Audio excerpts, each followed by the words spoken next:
हाथ उठा के परमेश्वर का धन्यवाद करें। Praise the Lord. धन्यवाद। थैंक यू पास्टर जी, मैं आपका धन्यवाद करना चाहती हूँ सुंदर समय के लिए कि आपने एक ऐसा मौका दिया कि मैं आप लोगों के बीच में आकर परमेश्वर के नाम की महिमा कर सकूं, परमेश्वर के नाम को ऊंचा उठा सकूं। उसके लिए मैं परमेश्वर को हृदय से धन्यवाद देना चाहती हूँ। ये मेरी कोई योग्यता नहीं है, मेरी कोई खूबी नहीं है। मैं ये समझती हूँ कि हम में कोई भी अभी तक ज्ञानी नहीं हुआ है, कोई भी इतना वचन में मजबूत नहीं हुआ है, लेकिन वचन कहता है कि अभी हम अधूरे हैं, लेकिन जब सर्व सिद्ध आएगा तो अधूरा मिट जाएगा। तो मैं विश्वास करती हूँ इन दिनों में हम हर एक जन, चाहे वो एक पासवान हो, चाहे कोई विश्वासी हो, चाहे बच्चे हो, कोई भी, हम सब इन दिनों में प्रभु में सीख रहे हैं। और मैं आशा करती हूँ ये सीखना और इस तरह की मीटिंग में आना हमारे लिए व्यर्थ नहीं है, क्योंकि परमेश्वर किसी का कर्जदार नहीं है। परमेश्वर हर बात का प्रतिफल देने के लिए हमारे लिए जीवित है और हमारे लिए कार्य करने में सामर्थ्य है। और इस समय मैं एक छोटे से विषय जो परमेश्वर ने मेरे जीवन में दिया, उस विषय पे मैं आप लोगों के साथ परमेश्वर के वचन में से बांटना चाहूंगी।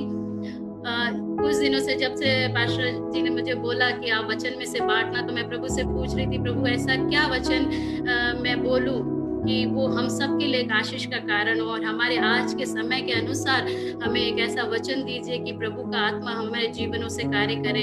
और उस समय परमेश्वर ने मेरे जीवन में एक बात डाली कि इन दिनों में हमें ये समझना है कि हमारी बुलाहट क्या है, हमारी बुलाहट क्या है, हमें परमेश्वर ने क्यों बुलाया है। हम नहीं समझ पाते इन दिनों में, क्योंकि कई बार हमारे पारिवारिक समस्या होती है, परिवार है, हमारे बच्चे हैं, दुनियादारी है, सब चीजें हैं। मैं भी एक फैमिली वाली हूँ, मैं समझ सकती हूँ, लेकिन इन सब से हटकर हम कई बार ये भूल जाते हैं कि परमेश्वर का उद्देश्य हमारे जीवन में क्या है। हमारे में से किसी का भी इस दुनिया में जन्म लेना वो एक अचानक होने वाली घटना नहीं है, वो परमेश्वर का उद्देश्य है। परमेश्वर के उद्देश्य के तहत परमेश्वर ने हमें इस दुनिया में आने का मौका दिया है, और परमेश्वर चाहता है कि मैंने जिस व्यक्ति को इस दुनिया में भेजा है उसके द्वारा मैं वो कार्य पूरा कर सकूं जो मैं चाहता हूँ।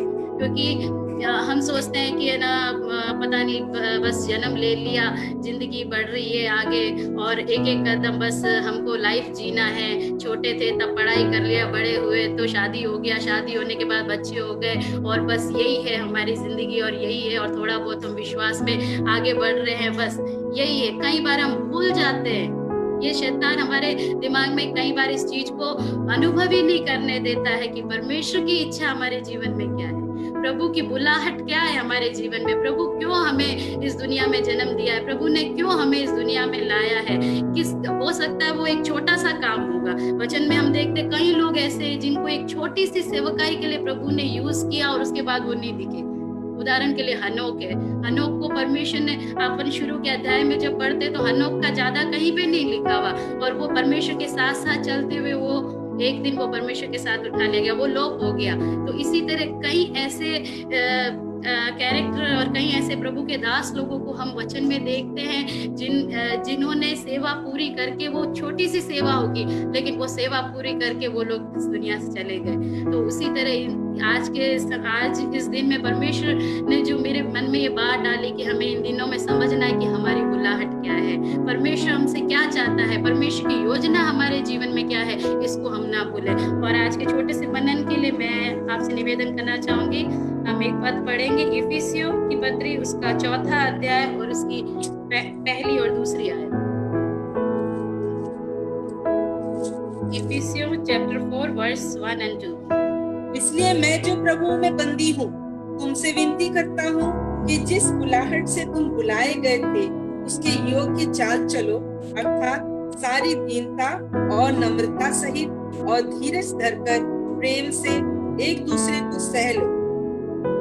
यहाँ परमेश्वर का दास इस तरह से बताता है, जिस बुलाहट से तुम बुलाए गए हो उसके योग्य चाल चलो। किस बुलाहट से बुलाए गए, किस योग्य हमें चाल चलनी है, ये कई बार हम भूल जाते हैं। जिस परमेश्वर ने हमें बुलाया, कई बार हम देखें तो मतलब कोई कलेक्टर ही ले लो, प्रधानमंत्री राष्ट्रपति तक तो नहीं जाना, एक कलेक्टर का बेटा भी अगर बाहर निकलता है तो वो मन में ये सोचता है मैं कलेक्टर का बेटा हूँ, और मैं अगर जरा सा कुछ भी कर दूंगा तो वो न्यूज छप जाएगी, वो न्यूज में आ जाएगा। और वो जहां तक हो सके अपने को ऐसा समेट के रखता है कि पब्लिसिटी ना हो मेरे द्वारा, मैं ऐसे काम करूं कि वो लोगों में प्रकट ना हो। और कई लोग हैं जो इस तरह से करते हैं। तो हमें ये कितनी बड़ी एक जिम्मेदारी परमेश्वर ने दी है कि हम प्रभु के बच्चे, वो स्वर्गीय पिता हमारा पिता है, वो पिता ने हमको इस दुनिया में भेजा है। तो वो परमेश्वर चाहता है हम कैसी चाल चले, परमेश्वर चाहता है हमारी चाल कैसी हो, परमेश्वर के वचन के अनुसार एक चाल चलना है। पर वचन में लिखा है सारी दीनता, सारी नम्रता और धीरज धरकर। अब हम कहेंगे कि हमें दीनता है, हमें नम्रता है, हमें सहनशीलता भी है, लेकिन क्या दीनता मन से है, नम्रता मन से है, सहनशीलता मन से है, प्रेम मन से है? ये एक प्रश्न है हमारे जीवन में, क्योंकि हम बोलते हम दीन है, लेकिन कहीं ना कहीं सोच के देखे तो हमारे में घमंड है। हम बोलते हमें सबसे प्रेम है, लेकिन वो प्रेम हम दिल से नहीं कर पाते। कई बार हम सोचते हमें सहनशीलता है, वचन कहता है आनंद से सहो, लेकिन आज का समय देखे तो हम आनंद से नहीं सह पाते। सह रहे लेकिन आनंद से नहीं सह रहे। वचन कहता, पौलुस प्रेरित कहता है मुझे हर बात शोक ही शोक जान पड़ती है। तो परमेश्वर का वचन हमें ये सिखाता है कि हमारी चाल कैसी होनी चाहिए। हमारे जो परमेश्वर ने जिस योग्यता के अनुसार हमें बुलाया, उस योग्यता के अनुसार हमको अपने जीवन को चलाना है। और परमेश्वर कहता है कुलुस्सियों की पत्री उसका 3 अध्याय उसकी 12वीं आयत में पौलुस प्रेरित कहते हैं परमेश्वर के चुने हुओं के अनुसार। किसके अनुसार? परमेश्वर के चुने हुए व्यक्ति के अनुसार हमें दीनता, नम्रता और सहनशीलता को धारण करना है। अब हमें ये जानना है, हमें ये समझना है कि क्या हम परमेश्वर के चुने हुए हैं। और यदि हमारे मुंह से ये आंसर निकलता है कि हाँ हम परमेश्वर के चुने हुए, तो क्या हम में दीनता है, क्या हम में नम्रता है, क्या हम में सहनशीलता है? जो पौलुस प्रेरित कहता है कि इन सब को अपने जीवन में आपको धारण करना है। आज का समय ऐसा है कि हम कई बार सहनशीलता नहीं दिखा पाते, गुस्सा आ जाता है। तो कई लोगों के मुंह से मैंने ये वर्ड भी सुना है कि वचन में लिखा क्रोध तो करो पर पाप मत करो। यानी कि क्रोध कर सकते, परमेश्वर ने बोला है क्रोध कर सकते, क्रोध तो करो पर पाप मत करो। कई लोगों ने वचन को अपने हिसाब से अपने को मनाने के लिए उसको सीख के रखा है कि उसको उसके द्वारा क्या सीख मिलती है, वो उसके द्वारा क्या सीख, मतलब हमारे लिए हम इस वचन को इस तरह से समझते हैं कि क्रोध तो करो, बाइबल में लिखा है क्रोध तो करो। कई लोग से पूछते हैं कि आप शराब पीना छोड़ क्यों नहीं देते, आप तो मसीह में शराब नहीं पीना चाहिए। तो बोलते नहीं, पौलुस प्रेरित बोलता है कि ना थोड़ा थोड़ा पियो, दवा के रूप में पियो, मेडिसिन के रूप में पियो, थोड़ा थोड़ा पियो। तो उसको भी लोग गलत मतलब से निकालते हैं कि वचन बोलता है थोड़ा थोड़ा। लेकिन इन दिनों में हमको ये सोचना है, ये समझना है कि परमेश्वर की इच्छा क्या है, प्रभु के अनुसार एक पवित्रता का जीवन जीना क्या है, परमेश्वर मेरे जीवन से क्या चाहता है, प्रभु की इच्छा मेरे जीवन में क्या है। इफिसियों की पत्री उसका 5वां अध्याय उसकी 15वीं आयत को हम पढ़ेंगे। इफिसियों की पत्री 5वां इसलिए ध्यान से देखो कि कैसी चाल चलते हो, निर्बुद्धियों के समान नहीं पर बुद्धिमानों के समान चलो। 16 अवसर को बहुमूल्य समझो क्योंकि दिन बुरे। पौलुस प्रेरित क्या बोल रहा है? ध्यान से देखो कैसी चाल चलते हो। अभी हमें देखने का समय, अभी हमें परखने का समय, ये लॉकडाउन का समय। मैं ये लॉकडाउन के समय को इस तरह से महसूस कर रही हूँ कि हमारे जीवन में अभी तक एक क्वेश्चन रहता था या हमेशा एक बहाना रहता था, प्रभु प्रार्थना नहीं कर पाए, सुबह ड्यूटी जाती हूँ, फिर आती हूँ, फिर बच्चों को संभालती हूँ, फिर ये है, फिर परिवार संभालना है, इन लॉ साथ में है, फलाना है, ये है वो है वो है करके पूरा दिन निकल जाता है। रात को सोते समय थोड़ी दुआ करी और सो जाते। ये बहाना, ये हमारे जीवन के बहाने थे। नहीं होती, प्रभु थक गई, आज थक गई, नहीं हो रहा। आज एक ही 2 गाने गाते थे, आज एक ही गाना गाऊंगी। 15 मिनट दुआ करते थे, 2 मिनट दुआ किया। ये जीवन था हमारा। और इन दिनों में जब मैंने सोच के देखा तो प्रभु, अब हम विश्वासी हो, अन्य जातियों की तो बात ही छोड़े, हम विश्वासी लोगों को प्रभु बोल रहा है अब क्या तुम्हारे पास बहाना है, अब क्या आप बोल बोल सकते हो कि मेरे पास समय नहीं है? आप क्या बोल सकते हो कि मेरे पास ड्यूटी जाना है या मेरे पास ये है या मेरे पास वो? परमेश्वर हमको देख रहा है, उसका सीसीटीवी कैमरा हमें देख रहा है। जो अब तक बहाना बनाने वाले लोग थे उनको देख रहा है। परमेश्वर हमें देख रहा है कि अब बोलो, मेरी बेटी, मेरे बेटे, मैंने तुमको अब समय दिया है। अब इस समय का तुमने क्या यूज किया? अब चलो इतना टाइम के बाद कुछ कुछ ड्यूटीज वाले ड्यूटीज जा रहे हैं, कोई ना कहीं कुछ ना कुछ खुल गया है, तो अब सब थोड़े थोड़े कुछ कुछ लोग बिजी हो गए, लेकिन उससे पहले ये 2 महीने हमारे पास कुछ नहीं था। तो क्या हम आज कह सकते वो 2 महीने में परमेश्वर हमसे प्रसन्न हुआ? वो 2 महीने में हमारा जीवन प्रभु के सम्मुख एकदम परमेश्वर के लिए सुगंधदायक धूप के समान था? क्या हम कह सकते हैं? तो परमेश्वर का वचन कहता है, ध्यान से देखो कैसी चाल चलते हो, निर्बुद्धियों की नहीं, लेकिन बुद्धिमान की समान चलो। निर्बुद्धि लोगों के सामने नहीं समान चलना, जिन्हें कुछ सुध बुद्ध नहीं है, लेकिन बुद्धिमान के समान चलना है। ध्यान से देखो कैसी चाल चलते हो और अवसर को बहुमोल समझो, क्योंकि दिन बुरे हैं। परमेश्वर का वचन साफ स्पष्ट कहता है, दिन बुरे हैं। अपने बच्चों के लिए, अपने परिवार वालों के लिए, अपने रिश्तेदारों के लिए जो अभी तक पाप के दासत्व में, हो सकता है कई लोगों के घर में एक ही विश्वासी है लेकिन बाकी अविश्वास में है, उन लोगों के लिए प्रार्थना करने का समय है, उन लोगों के लिए विनती करने का समय है। इन दिनों में जबकि हम सुबह प्रभु के दास के द्वारा द्वितीय आगमन के बारे में, प्रभु के 1000 साल के राज्य के बारे में सुनते हैं, तो कई बातें हमने उसको सीख के अभी हमारे को मालूम है कि जो 7 साल का क्लेश आने वाला है वो ये प्रथम पुनरुत्थान के जो भागी नहीं होंगे उनके लिए। तो सोच के देखो, ये प्रथम पुनरुत्थान में यदि हम प्रभु के साथ आगमन में नहीं जाते तो वो 7 साल का क्लेश शायद हमारे लिए।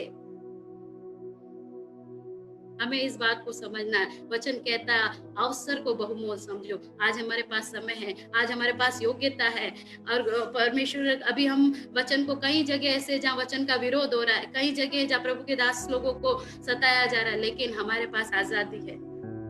आज भी हम किसी को वचन सुना सकते हैं, आज भी हम हमारे पड़ोसी लोगों को वचन में से बांट सकते हैं। तो हमारे पास योग्यता है। प्रभु ने हमको अच्छी बुद्धि दी है, प्रभु ने हमको अच्छा ज्ञान दिया है। हम संसार की बातों में ध्यान देते हैं, हम संसार के लिए बहुत आगे चल के कार्य करते हैं। अपनी बुद्धि को हम संसार के लिए कितना यूज में लेते हैं, लेकिन क्या हमने ये बुद्धि परमेश्वर के वचन को बांटने में दिया? क्या हमने ये बुद्धि परमेश्वर के ऐसे लोगों को, जो अनपढ़ लोग हैं, जो वचन नहीं जानते, उनको सिखाने में क्या हम आगे बढ़े? कहने को आज हम ये कह सकते हैं हमारे पास कोई ऐसा है ही नहीं, हमारे आसपास की परिस्थितियां ऐसी है नहीं। कोई बात नहीं, प्रभु की दया से आपके पास ऐसी परिस्थितियां नहीं होंगी, लेकिन परमेश्वर ने एक अच्छा हथियार हमें दिया है, वो है प्रार्थना। हम किसी के पास जाके यदि वचन को नहीं सुना सकते तो हमारे पास एक हथियार है, प्रार्थना। और वचन कहता है धर्मी जन की प्रार्थना के प्रभाव से बहुत कुछ हो सकता है। Praise the Lord. धर्मी जन की प्रार्थना के प्रभाव से बहुत कुछ हो सकता है। और वचन कहता है, अब हमारे सामने क्वेश्चन है कि हमें किसके समान चलना है? हमें किसके समान जा? परमेश्वर ने बुलाया, परमेश्वर की बुलाहट के अनुसार हमें चलना है, लेकिन और वचन हमें क्या बताता है, हमें किसके समान चलना है? इफिसियों 5:8 में लिखा है, क्योंकि तुम तो पहले अंधकार थे परंतु अब प्रभु में ज्योति हो, अतः ज्योति की संतान के समान चलो। किसके समान चलना है? हमें किसके समान चलना? वचन कहता है हमें ज्योति की संतान की नाई चलना है। अभी मेरा बेटा यदि कहीं किसी गैदरिंग में होगा तो उसकी हरकतों से या उसके स्वभाव से, नॉर्मली हम लोग करते हैं ना, बोलते फलाना का बेटा देखो उसका स्वभाव है इसमें, फलाने की बेटी है देखो उसका स्वभाव है इसमें। शायद हम अच्छे स्वभाव निकालते, शायद हम बुरे स्वभाव भी निकालते, लेकिन हम क्या बोलते? फलाना का बेटा है, फलाने की बेटी है। तो हम कैसे पहचानते उन्हें? उनके गुणों से, उनके कार्यों से। तो वही परमेश्वर जिसने हमें भेजा, जो हमारा स्वर्गीय पिता है, वो पिता हमसे क्या चाहता है? वो ये सुनना चाहता है। अभी अगर वचन में देखें तो अय्यूब के बारे में परमेश्वर और शैतान का वार्तालाप, वो तो वचन में आ गया, इसलिए हमको पता है कि परमेश्वर और शैतान ने आपस में बात किया और अय्यूब के बारे में, उसके धर्मीपन के बारे में परीक्षा लिया। वो सब वचन में लिखा, इसलिए हमें मालूम है। आज की दिन में यदि हम सोचें कि हमारे प्रति शैतान और परमेश्वर बात कर रहे, तो शैतान हमारे लिए क्या कहेगा और परमेश्वर की गवाही हमारे लिए क्या होगी? ऐसी गवाही हम में है? जिस तरह परमेश्वर ने शैतान को बोला, मेरा दास धर्मी है, मेरा दास अय्यूब धर्मी है, ये परमेश्वर की गवाही थी। क्या आज के समय परमेश्वर हमारे लिए कह सकता है, ये मेरी बेटी है, ये मेरी बेटी है, ये मेरा बेटा है, जो वचन के अनुसार चल रहा है?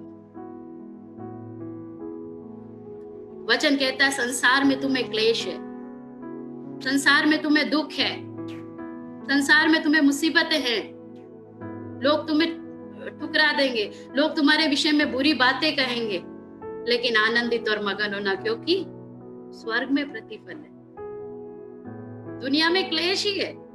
हम नहीं शिकायत कर सकते प्रभु से कि प्रभु हमको तो कोई आनंद ही नहीं है इस जीवन में, हमारे जीवन में तो कोई खुशी ही नहीं है। 80 साल हो गए, 70 साल हो गए, जिंदगी निकल गई, बुढ़ापा आ गया, मरने के कगार पे, हमारे जीवन में कोई सुख ही नहीं था, हमने कोई सुख ही नहीं देखा। नहीं, वचन साफ कहता संसार में तुम्हें क्लेश है, संसार तुम्हें सताएगा, संसार तुम्हें परीक्षा में डालेगा। जब हरे के साथ किया गया तो सूखे के साथ क्यों नहीं किया जाए? इस बात को कभी नहीं भूलना। जब हरे के साथ किया गया तो हम लोग जो कुछ भी नहीं है, परमेश्वर के सामने कुछ भी नहीं है हम, लेकिन उसकी दया ने हमको खड़ा किया है, उसकी दया ने हमको स्थिर रखा है, इसलिए हम यहाँ हैं आज। इसलिए हम इस वचन को, इस पवित्र वचन को हाथ में लिए हुए, इसके उठाने के हम योग्य नहीं थे, इसमें हमारी कोई योग्यता नहीं थी।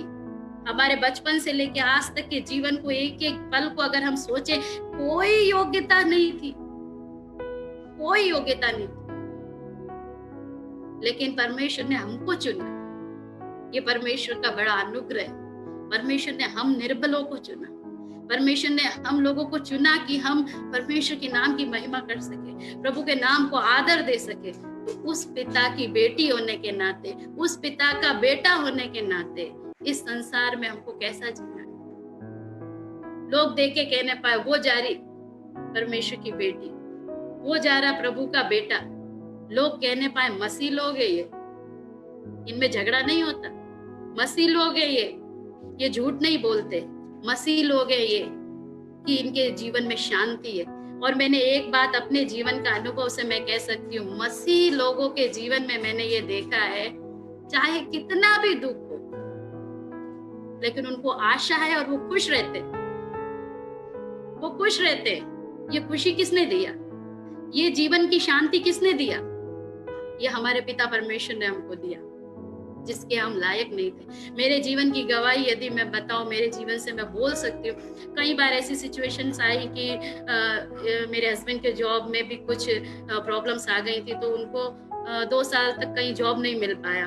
तो उस समय, लेकिन पता नहीं परमेश्वर ने मुझे क्या स्पिरिट दिया है, मेरे को लगता ही नहीं मेरे जीवन में दुख है, मुझे लगता ही नहीं था कि मेरे जीवन में कोई समस्या चल रही है, मुझे लगता ही नहीं था कि है ना मैं कोई ऐसी परिस्थिति में, क्योंकि बड़ी अद्भुत रीति से परमेश्वर ने उन दिनों में भी हमको चलाया।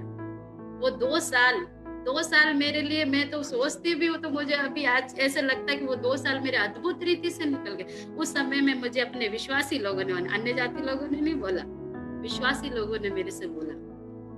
एक अम्मा जी थे, एक दादी थी, उन्होंने मेरे को देख के एकदम बोला कि मतलब टोंट मारते हुए, विश्वासी है वो, 70 साल की एक अम्मा जी, और मेरे को टोंट मारते हुए यूं एकदम पूछा कि 2 साल हो गए, हस्बैंड को जॉब नहीं है, तू खुश कैसे रह लेती?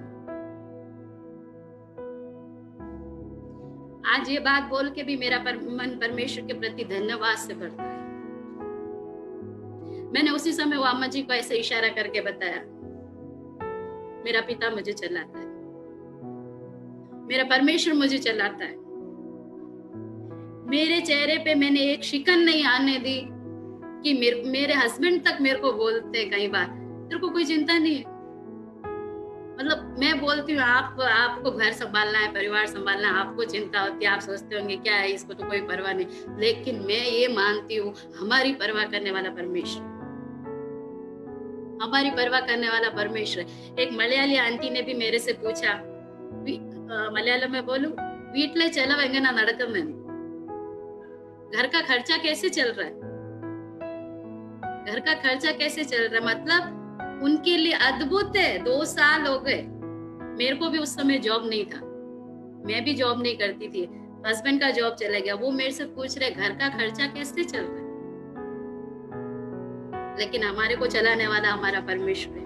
एलिया को भोजन खिलाने वाला परमेश्वर हमारे साथ था।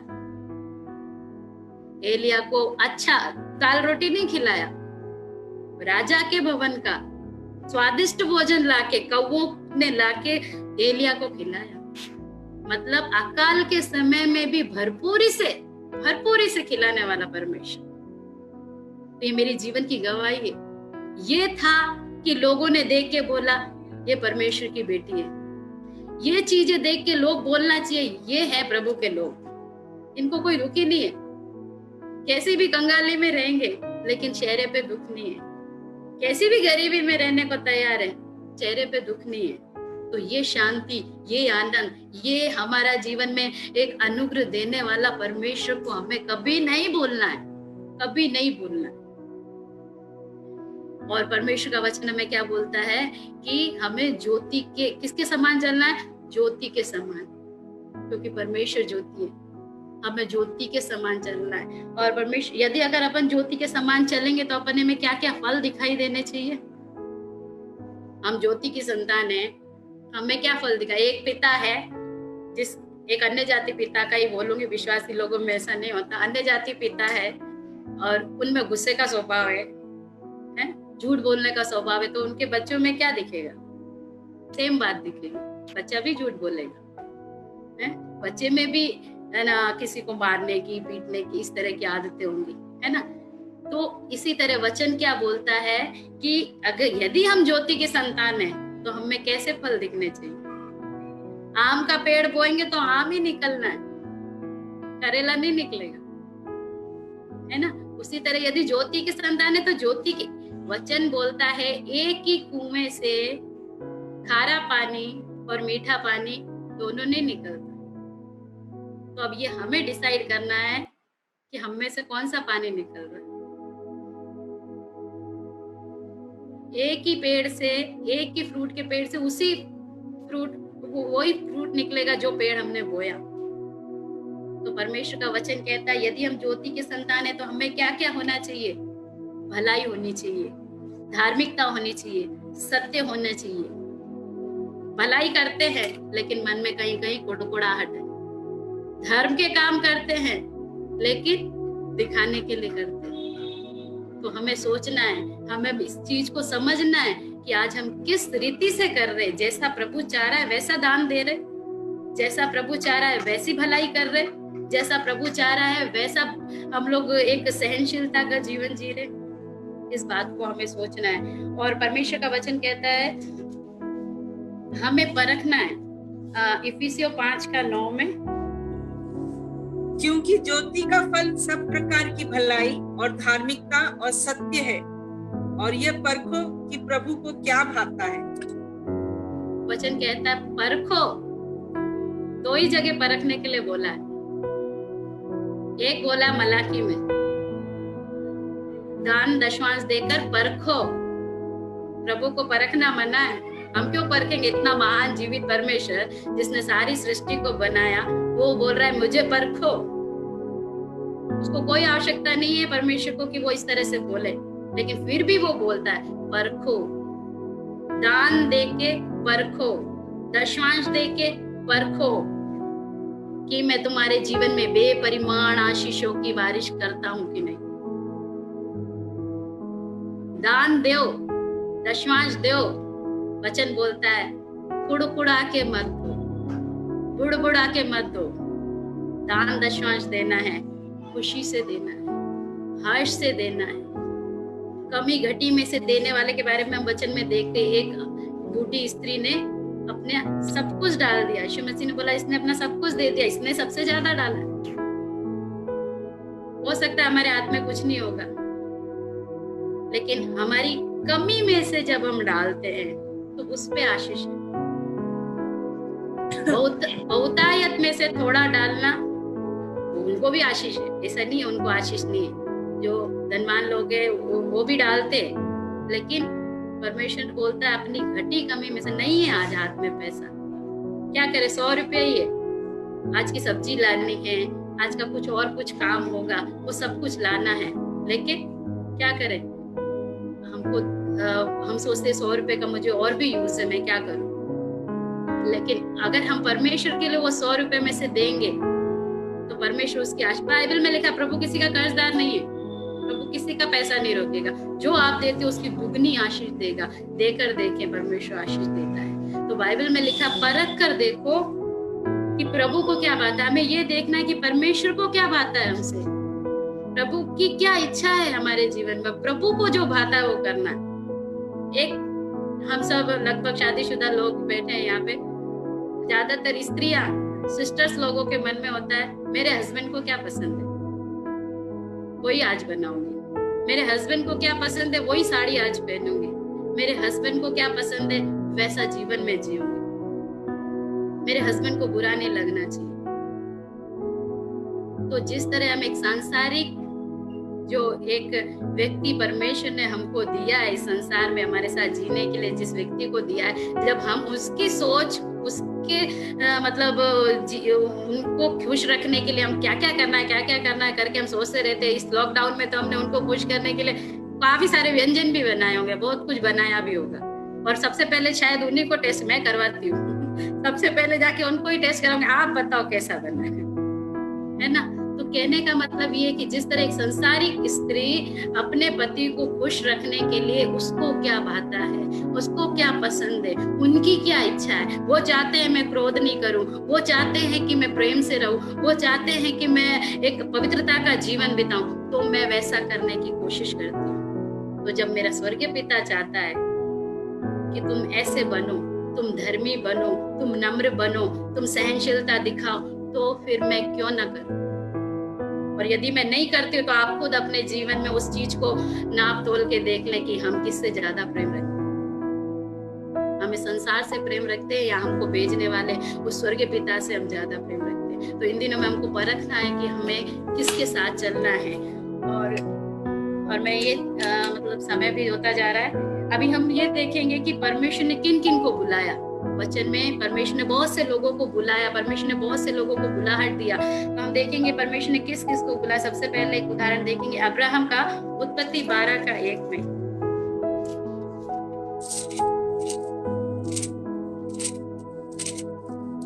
यहोवा ने अब्राहम से कहा, अपने देश और अपने कुटुंबियों और अपने पिता के घर को छोड़कर उस देश में चला जा जो मैं तुझे दिखाऊंगा। परमेश्वर के नाम की स्तुति हो। यहाँ परमेश्वर ने अब्राहम को बोला, क्या बोला? चला जा, अपने देश और अपने जन्मभूमि को छोड़कर चला जा। हमने ये वचन कई बार पढ़ा होगा, लेकिन आप सोच के देखो, यदि मुझे कोई बोले अपना बोरिया बिस्तर बांध के बाड़मेर से चली जा और ये नहीं बताए कि कहाँ जाना है, मुझे नहीं बताया कहाँ जाना, और मैं स्टेशन पे जाके अपना बोरिया बिस्तर बांध के खड़ी हूँ, मुझे ये भी नहीं पता मैं टिकट कहाँ का लूं, मेरे को कहाँ जाना है मुझे परमेश्वर ने नहीं बताया। लेकिन अब्राहम का वही था, अब्राहम को परमेश्वर, तो लोग मुझे क्या समझेंगे? पागल समझेंगे, ये कहाँ जाने के लिए खड़ी है, अपना घर बार सब छोड़ के, ये कहाँ, मेरा खुद का मकान वरा छोड़ के मैं यहाँ से जा रही हूँ, तो परमेश्वर, लोग मुझे क्या समझेंगे? पागल समझेंगे। तो यही चीज अब्राहम के साथ है। अब्राहम को नहीं पता कहाँ जाना है, लेकिन उसने परमेश्वर की आज्ञा का पालन किया, और जब परमेश्वर ने उसको बोला चला जा, तो वो उसके लिए तैयार हो गया। इसी तरह हम दूसरी एक और उदाहरण देखते गिदोन का। गिदोन के बारे में लिखा है कि वो डर के छुप गया था, वो डर के छुप के बैठा था, लेकिन परमेश्वर ने उसको क्या बोला? हे शूरवीर सूरमा। आज कोई मेरे को बोल दे, एलिजाबेथ को बोल दे हे शूरवीर सूरमा, मेरे को एक बार लगेगा ये क्या है, क्योंकि मैं तो डर गई, डरी हुई हूँ, मैं डर के बैठी हूँ, मैं कैसे चलूंगी आगे। लेकिन परमेश्वर मुझे बोल रहा है शूरवीर सूरमा। गिदोन को परमेश्वर ने बोला हे शूरवीर सूरमा, अपनी इसी शक्ति से जा और मैं तुझे मिद्यानियों पे जय प्रदान करूंगा। वो डर के बैठा था, वो छुप के बैठा था, वो नहीं चाहता था आना, लेकिन परमेश्वर ने उसे चुना, परमेश्वर ने उसे बुलाया। और इसी तरह परमेश्वर ने एक और व्यक्ति को बुलाया, वो कौन है? दाऊद। जब दाऊद को परमेश्वर ने बुलाया, दाऊद के बारे में लिखा हुआ है कि वो अपने घर में सबसे छोटा था, वो अपनी भेड़ बकरियों को चराने वाला एक चरवाहा टाइप था, लेकिन परमेश्वर ने उसको चुना, परमेश्वर ने उसको बुलाया और शमूएल को बोला जाके यिशै के पुत्र दाऊद का अभिषेक कर। परमेश्वर ने उसको बुलाया। वो अगर इन लोगों को हम देखें तो गिदोन एक डरपोक व्यक्ति था और दाऊद था वो सबसे छोटा था, वो उसने बोला मैं तो लड़का समान हूँ, वो छोटा था, वो भी अपनी अयोग्यता परमेश्वर को दिखा रहा था। गिदोन ने भी अपनी अयोग्यता परमेश्वर के सामने रखी। उसी तरह जब परमेश्वर ने जर्मिया से बोला, जर्मिया को बोला गर्भ में आने से पूर्व ही मैं तुझे जानता था, और परमेश्वर ने जर्मिया को बुलाया। जर्मिया के जीवन में परमेश्वर ने एक बुलाहट दिया। उसी तरह हम आगे देखते शमूएल को, शमूएल के लिए परमेश्वर का आत्मा के शमूएल के बारे में लिखा है वो मंदिर में रहता था। एली कई सालों से वहां रहने वाला एक परमेश्वर का दास था। उन दिनों में दर्शन नहीं मिलता था, उन दिनों में परमेश्वर कभी कभी स्पेशल लोगों के जीवन के ऊपर उतर के ही बात करता था, लेकिन परमेश्वर ने किसको देखा?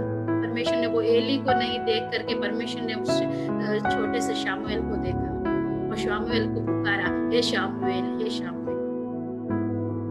और परमेश्वर की बुलाहट उसके जीवन में। इसी तरह से हम देखते हैं मूसा के बारे में, मूसा को भी परमेश्वर ने बुलाया, झाड़ियों के बीच में दर्शन दिया। हम सब उस कहानी को जानते हैं। उसके लिए परमेश्वर ने बोला कि जब वो जलती हुई झाड़ी में जब उसको दर्शन देके बोला तुझे मैंने मेरी सेवा के लिए बुलाया, तो एकदम मूसा ने भी अपना अयोग्यता रखा। मूसा ने बोला मैं बोलने और बताने में निपुण हूँ, मुझे नहीं आता, मैं नहीं जानता, मुझे कुछ नहीं आता, मैं बोलने में भद्दा हूँ, मैं बोलने में बता हूँ। लेकिन जब उसने अपनी इस अयोग्यता को बताया तो भी परमेश्वर, इसीलिए वचन में लिखा है, परमेश्वर का आत्मा कहता तुम्हारा चुनना और मेरा चुनना एक सा नहीं। तुम मनुष्य के बाहरी रूप को देखते हो, तुम मनुष्य के बाहरी जीवन को देखते हो, लेकिन मैं मनुष्य के अंदर के जीवन को देखता हूँ। मैं मनुष्य के आंतरिक स्वरूप को देखता हूँ कि कौन मेरे सामने दीन है, कौन मेरे सामने नम्र है, उसको मैं परमेश्वर का उद्धार दिखाऊंगा, उसके द्वारा मैं परमेश्वर का कार्य करूंगा। तो परमेश्वर ऐसे लोगों को चुनता है, परमेश्वर ऐसे लोगों को बुलाता है, और हमें इस बात को जानना। और जिस तरह से परमेश्वर ने तो इन सबको बुलाया, परमेश्वर ने दाऊद को बुलाया, अब्राहम को बुलाया, गिदोन को बुलाया, इन सबको बुलाया, और बुलाने के बाद परमेश्वर उनके उत्तर की प्रतीक्षा कर रहा था। परमेश्वर किसी से जबरदस्ती नहीं करता, किसी से जबरदस्ती नहीं किया चल मेरी सेवकाई में जाओ, मेरे सेवा में जाओ, किसी से जबरदस्ती नहीं किया। इन सबको बुलाने के बाद परमेश्वर ने वेट किया, इनके उत्तर का वेट किया। परमेश्वर ने जब इनको बुलाया, जिस तरह शमूएल को जब बुलाया, हे शमूएल, हे शमूएल, हे शमूएल, तो शमूएल ने क्या कहा? कह प्रभु तेरा दास सुनता है, कह प्रभु तेरा दास सुनता। वो मना कर सकता था, वो परमेश्वर के वचन से अलग बात कर सकता था, लेकिन उसने उस समय बोला कह प्रभु, क्योंकि तेरा दास सुनता है। उसी तरह जब परमेश्वर ने यशायाह को बुलाया, तो परमेश्वर ने यशायाह को बुलाने के बाद उसके भी उत्तर का वेट किया, और उसने क्या बोला? हे प्रभु, यशायाह 6:8 में लिखा है, यशायाह बोलता है हे प्रभु मुझे भेज, मैं जाऊंगा। परमेश्वर ने उसका भी आंसर का वेट किया। उसी तरह परमेश्वर ने याकूब और यूहन्ना को भी जब बुलाया, यीशु मसीह ने जब याकूब और यूहन्ना को भी बुलाया, तो वहां लिखा है वो तुरंत अपनी नावों को छोड़कर उसके पीछे हो लिए, वो तुरंत अपनी नावों को छोड़कर उसके पीछे। उसी तरह परमेश्वर ने शाऊल को बुलाया और उसका भी उत्तर का वेट किया, और जब उसने बोला कि हे प्रभु मैं क्या करूं, तो परमेश्वर का वचन कहता है, यीशु मसीह ने उसको बोला तुझे जो करना है मैं तुझे बताऊंगा, तुझे क्या करना है वो मैं तुझे बताऊंगा। और इस तरह से परमेश्वर ने इन सबको परमेश्वर के नाम की महिमा के लिए उपयोग मिला। और जब जिस तरह से परमेश्वर ने इन दास लोगों को प्रभु के नाम की महिमा के लिए बुलाया, और जब इन्होंने समर्पण किया, तो वचन गवाहियों से, चमत्कारों से भरा हुआ है कि जब ये लोग सेवा में निकले तो परमेश्वर ने इनके द्वारा अद्भुत काम किया। परमेश्वर ने अब्राहम के द्वारा अद्भुत कार्य किए। परमेश्वर ने जहां जहां अब्राहम गया, परमेश्वर ने उनके बीच में आशीष को उंडेल दिया। पौलुस जहां जहां गया वहां परमेश्वर की महिमा उतर गई। पतरस को भी परमेश्वर ने सेवकाई के लिए बुलाया, तो वचन कहता है पतरस के रुमाल से, पतरस की परछाई से लोग चंगे होते थे। तो जब हम समर्पण करेंगे, जब हम सच्चा समर्पण करेंगे, सच्चे दिल से जब हम समर्पण करेंगे, तो आगे का काम परमेश्वर का है। आगे का काम प्रभु का है कि मेरे को इस बंदे को किस तरह से ले जाना है, मेरे को इसको कैसे यूज करना है। कई बार अगर हम सोच के देखें तो हमने अपने पिछले जीवन में अभी तक जो इतने साल हो गए, हमने कई निर्णय लिए होंगे। जब हम बड़ी बड़ी मीटिंग में, क्रूसेड में जाते होंगे, रो रो के आंसुओं के साथ कई निर्णय हमने लिए। प्रभु आज से मैं तेरी सेवा में हूँ, आज से तू जो बोलेगा वो मैं करूंगा, आज से मैं 4 बजे उठ के दुआ करूंगा, आज से मैं ऐसा करूंगा, ऐसा करूंगा। वायदे से वायदे, परमेश्वर के सामने हमने वायदों से भर दिया अपने जीवन में, लेकिन कितने वायदों को, कितने निर्णयों को हम परमेश्वर के लिए कर पाए, कितने निर्णय हमें याद है, वही हम सोच रहे, कितने निर्णय हमें याद है कि हमने प्रभु के सामने क्या निर्णय लिया था, किस तरह से हमको परमेश्वर के अगुवाई में चलना। परमेश्वर का वचन कहता है कि हमारे जीवन में सबको अलग अलग बुलाहट है। जरूरी नहीं आप पासवानी बने, जरूरी नहीं है कि आप परमेश्वर का वचन सुनाने के लिए बड़े पुलपिट पे जाके खड़े हो, यही नहीं है एक सेवा। लेकिन परमेश्वर का वचन जिस तरह से कहता है, 1 कुरिन्थियों 12वां अध्याय उसकी 28वीं आयत में,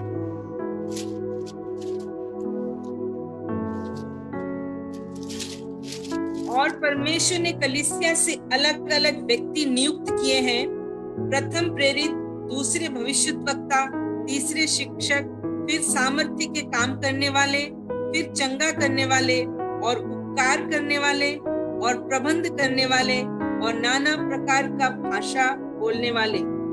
परमेश्वर के नाम की स्तुति हो। अगर हम समर्पण करेंगे, यदि हम ये नहीं बोलते कि हमारी बुलाहट क्या, हम नहीं समझ पा रहे इन दिनों में हमारी बुलाहट क्या, लेकिन हमें ये समझना है कि प्रभु ने हमें किस लिए चुना है। हमें परमेश्वर के योग्य चाल चलनी है। इन दिनों में हम देखें कि हमारे जीवन में कहाँ पवित्रता चाहिए, कहाँ हमारे जीवन में शुद्धिकरण चाहिए, कहाँ परमेश्वर के वचन के अनुसार हम गलत है। ये हमें किसी से पूछना नहीं है, कोई हमको बताने की भी जरूरत नहीं है, लेकिन ये परमेश्वर का वचन हमारे पास है। ये हमारे लिए हमारा आईना है, हमें इसको देखना है, हमें इसको पढ़ना है। ये हमसे क्या बोलता है, परमेश्वर हमसे क्या बोलता है, उसके अनुसार हमें चलना। और इन दिनों में एक हम निर्णय लें कि हमें परमेश्वर की बुलाहट को पहचान कर उसके अनुसार चलना है। सबको अलग अलग कार्य दिए हुए, उस कार्यों के अनुसार चलो। जो योग्यता प्रभु ने दी है, किसी को गाने का वरदान है, किसी को दूसरे लोगों तक जाके सुसमाचार सुनाने का वरदान है, तो जो वरदान, जो योग्यता प्रभु ने दिया उसको फैलाओ, उसके द्वारा परमेश्वर के नाम की महिमा करो। प्रभु आप लोगों से यही चाहता है। और इन दिनों में एक ऐसा समर्पण करें कि प्रभु आप जैसा चाहते वैसा आप हमें बनाए। जिस तरह एक कुम्हार के हाथ में मिट्टी का बर्तन होता है और वो उसको अपने हिसाब से शेप देता है, और जब कुम्हार उस पे ऐसे थप थप थप थप करता है तो मटका हटके नहीं जाता। और अपने जीवन में इस चीज को गंभीरता से ले। और मैं भी इस बात के लिए परमेश्वर से प्रार्थना करती हूँ कि परमेश्वर तुम मुझे ताड़ना दे।